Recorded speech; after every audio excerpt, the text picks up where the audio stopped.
Okay, so I decided to do this video because I feel like it's time. And also because I just feel ready to talk about this now. So I think it'll be a pretty short video. It might be long, but I think it'll be short because I'm kind of wanting to make it short. Um, but yeah, I don't know. I don't know. Okay.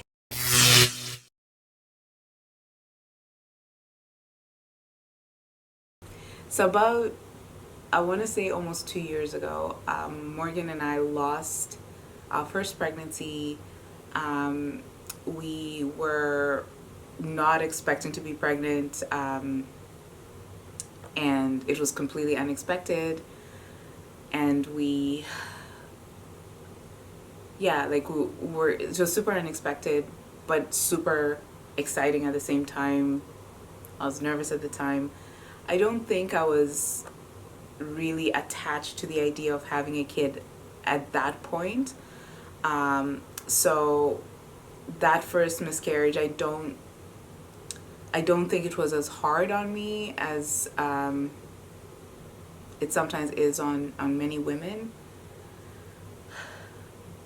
But I think it was just because I was just not necessarily planning for a baby, but I was also excited about the idea of having a baby. But I don't think I was as attached to the idea at the time. I was excited about it, but not emotionally, I think, attached or aware about what was happening, you know?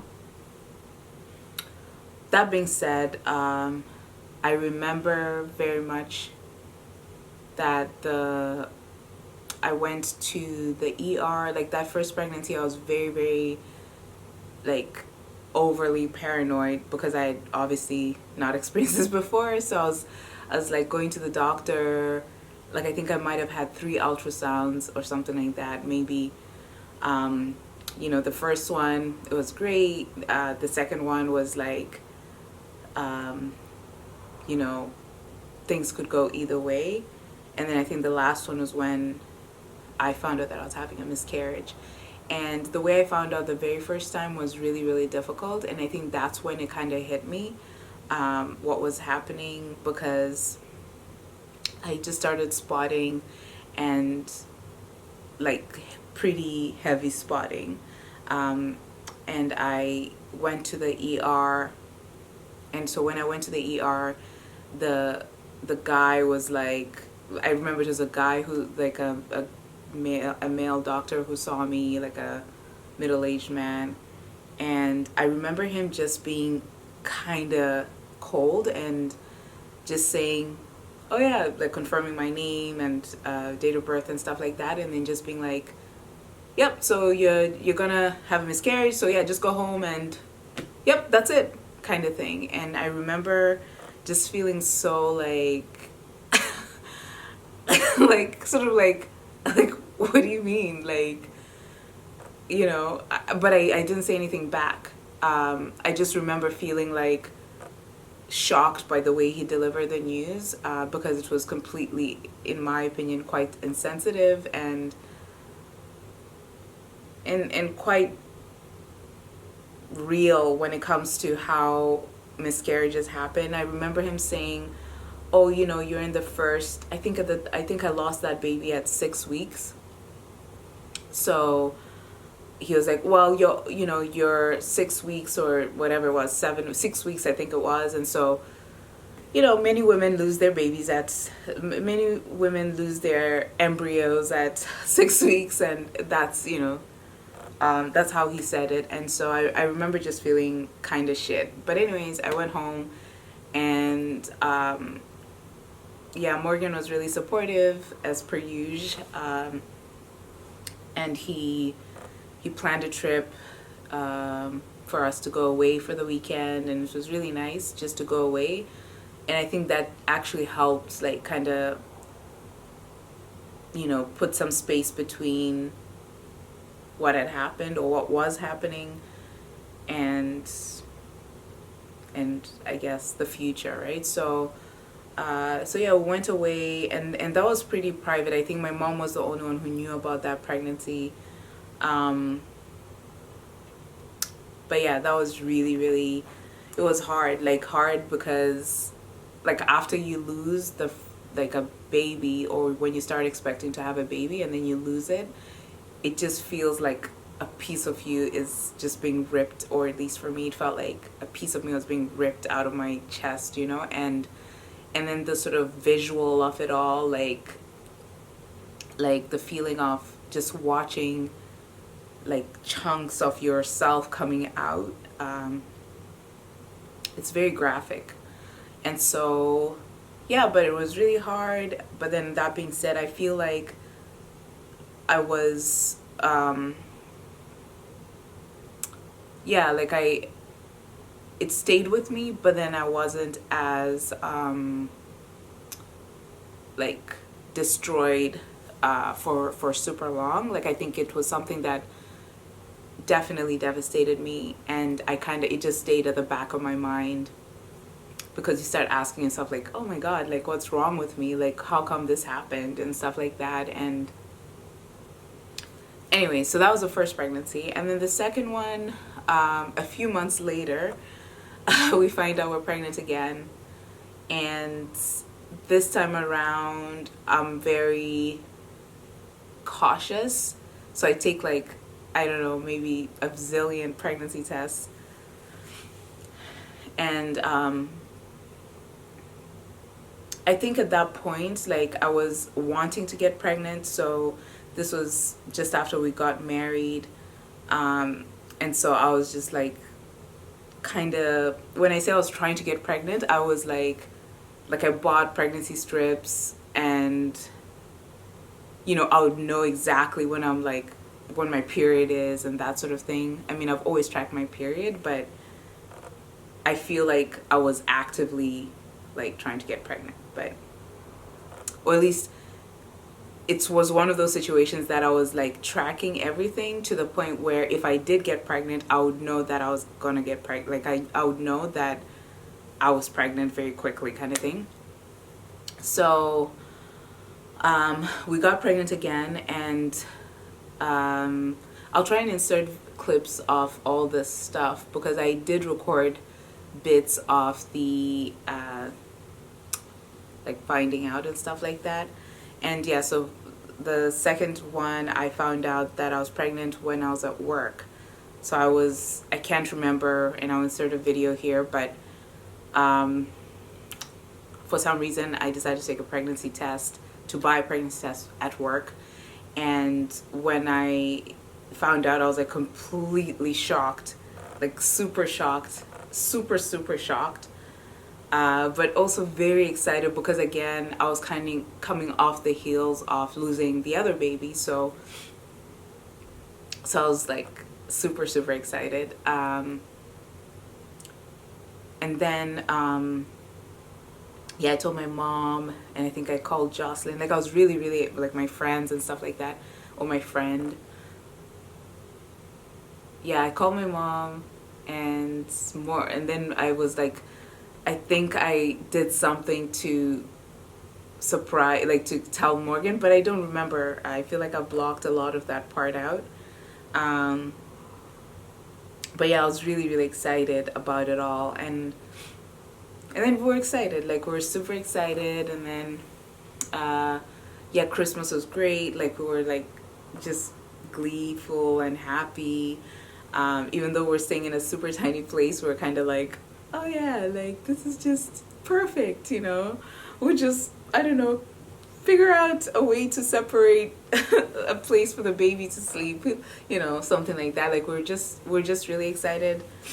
And to be quite honest, I felt like, yeah, nothing super crazy is gonna happen. Like I think I quickly became attached to the pregnancy, and I was just like,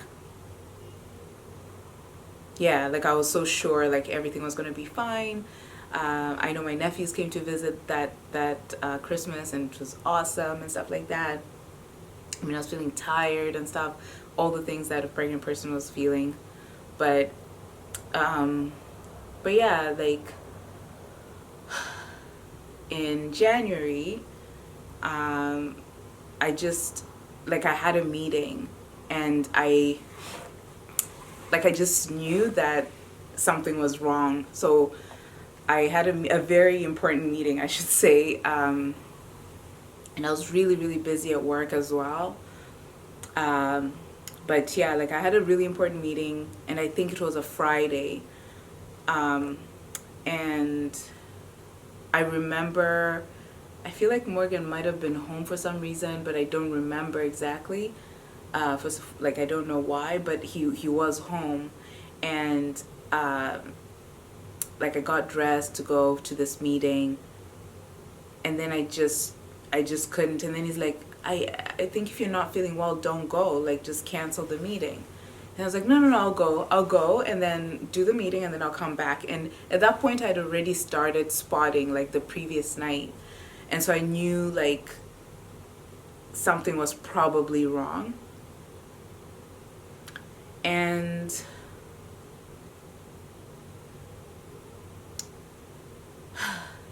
so, like, so when Morgan said, babe, just, like, if you're not feeling well, just cancel the meeting and go, like, don't go, like, there's nothing that's more important than, how you're feeling, right? So I ended up, like, when I went to the washroom, then I just realized that, like, I was bleeding, like, not just, I mean, I wasn't super bleeding, but I was definitely more than spotting. And so at that point, I was just like, okay. And I was just, like, an emotional mess that I was just like, okay, I guess I am not going anywhere, right? So then I emailed the people I was supposed to have a meeting with, and it was such a big deal to me because, like, I take my work very seriously. And so, yeah, so that was, like, a lot. And then,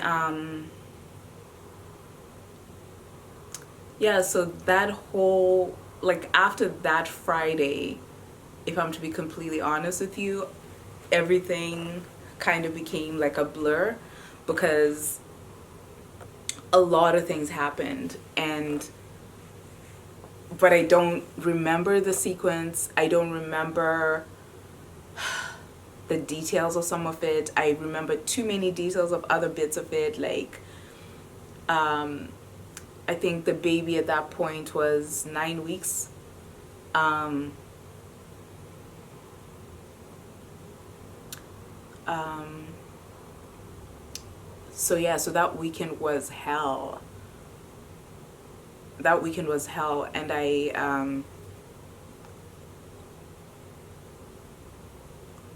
like, I just remember feeling like again, like my body is decomposing or something. Like, it just felt like, yeah, like my whole, like, watching or feeling yourself just come apart. It was, like, so intense. And then I also started cramping so bad. Like, I feel like I cramped way more with my second miscarriage. um yeah, it was just physically way more intense than my first one.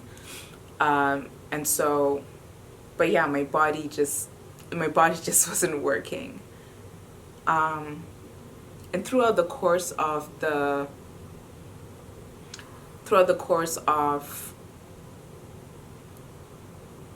this whole, like, process, I feel like I went to the ER. I think the ER, Morgan called the ambulance like twice, like, throughout it. It lasted for, like, I feel like that entire week. So I was, like, in and out of the hospital, and then I had to be admitted, I think, the week after that. Like, I don't remember, but I stayed in hospital at some point. And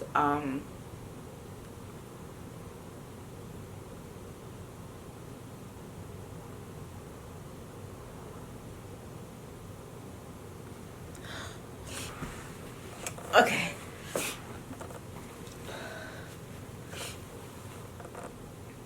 So yeah, I remember like I can't even describe the different things that happened at the hospital, because I ended up having like a septic sort of miscarriage, or abortion as they call it.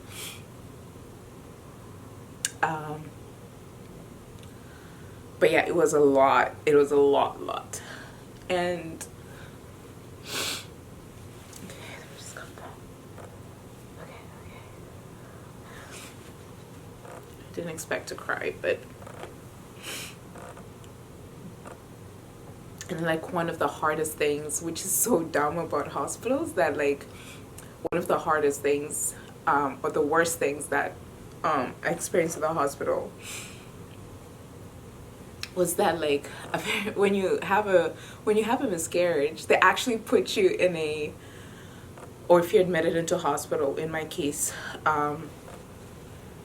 like they put you in a ward, like a pregnancy ward, or like a prenatal, what do you call it, like basically a baby ward. So like I was in the same floor with women who had just delivered, and you could hear their babies cry, and I remember just feeling like so shit, you know? I remember feeling so shit and like upset and sad and angry, all of the feelings at the same time because of that. But yeah, I don't even remember the span of like how long everything lasted.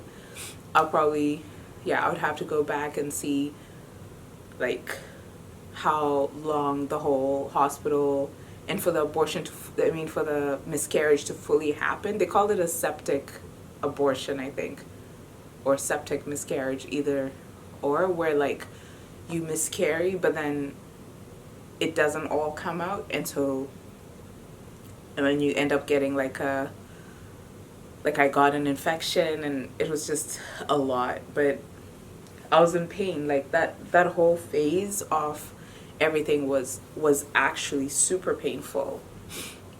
And the crazy thing is that yeah, it triggered so many other things. Yeah, it triggered so much other shit. I mean, that I had, yeah, that kind of became a part of my 2020. But yeah, okay. I think that I feel like I've been learning to talk about things that I don't feel like talking about, because I want to disarm them, and like I want to make them less scary. Like I feel like the way many of us walk around with like these sort of secrets, as if we did something wrong about something, and the more we sort of keep it like secretive and stuff like that, there's a shame that it feels like you have to live with in some ways. And yet miscarriages are not, they are what they are. Like many women go through them. Like I only had two. There are people who have tons more. And so yeah, like I feel like I wanna, like I feel like it's important to have more people talk about this, because it sucks. It sucks so bad.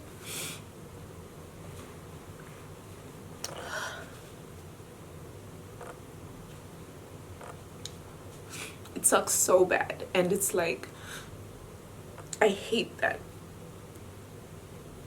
I hate that it's like, it's not even,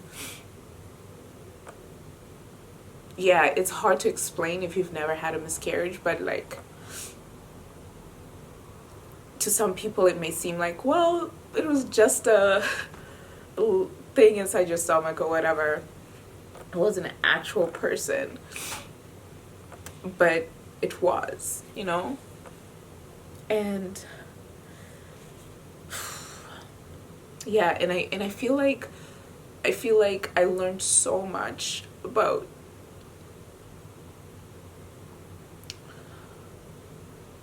about many things that are wrong with our medical system, in the way people experiencing miscarriages are treated. Like, I think it's one of those things where the medical system probably looks at it like kind of like just kind of like a wound, right? Like, or like if you I don't know, if you fall off a bike or something, then you have this wound, and then they just say, okay, well, just let it, wait for it, it'll scab, and just remove the thing and you'll be good, kind of thing. But it's so layered, it's so complicated. It's also very triggering to some people, and in my case it was extremely triggering.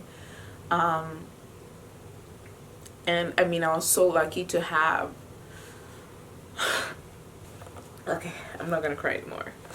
I was so lucky to have Morgan, because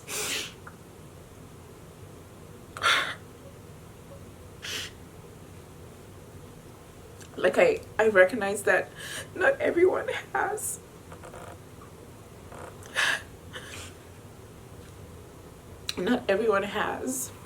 that support. And my mom,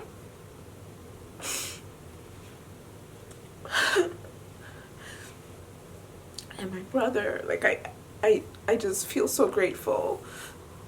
My aunt, like, I had so many people worrying about me, friends, and just supporting me. It was so hard for me to like get over it. And I mean, you can never really get over it, but I just think it's really important to talk about, because the suffering and silence thing is so whack. Like, women shouldn't have to feel like they're alone when things like that happen, because it's not our fault, it's not your fault, it's just the way it is. But it doesn't mean that you should not have the supports you need to go through it. But yeah, I was really fortunate to have, like, yeah, to just get support from everywhere. And I don't take that for granted. And yeah, like, I hope that one day I'll be able to be supportive to people who are going through that as well. And if any of my friends are watching this and hearing this for the first time, I'm so sorry that I haven't told you. If I haven't told you, it's just been a shitty 2020 for everybody. But yeah, so I think I'm gonna end this video here, but just wanted to kind of, for myself, share this with myself, like, say it out loud, and also have sort of a feeling of kind of closing that chapter in some way, even though it will never really close. But and then also, I think, yeah, for other people who may be going through something like this, like, just know that, yeah, I agree, it's shitty. It sucks so bad. Yeah, I can talk about it forever and ever, but it's just on so many levels, physically just confusing and alien-like, like, to me, just out of body feeling, and painful, and emotionally just gutting and painful and upsetting and everything. But yeah, I guess time makes things better. Time always has a way to make things better.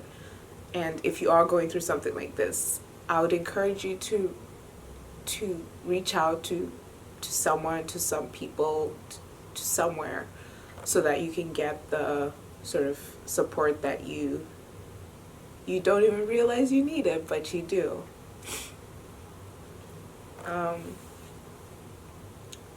But yeah. I wasn't expecting this video to be a cry session for me, but even though I'm crying, like, know that I'm okay. Like, it's just painful to talk about, but I'm way, way okay than I was before. So, so yeah. So that's one of the things, or some of the things that happened to me in 2020.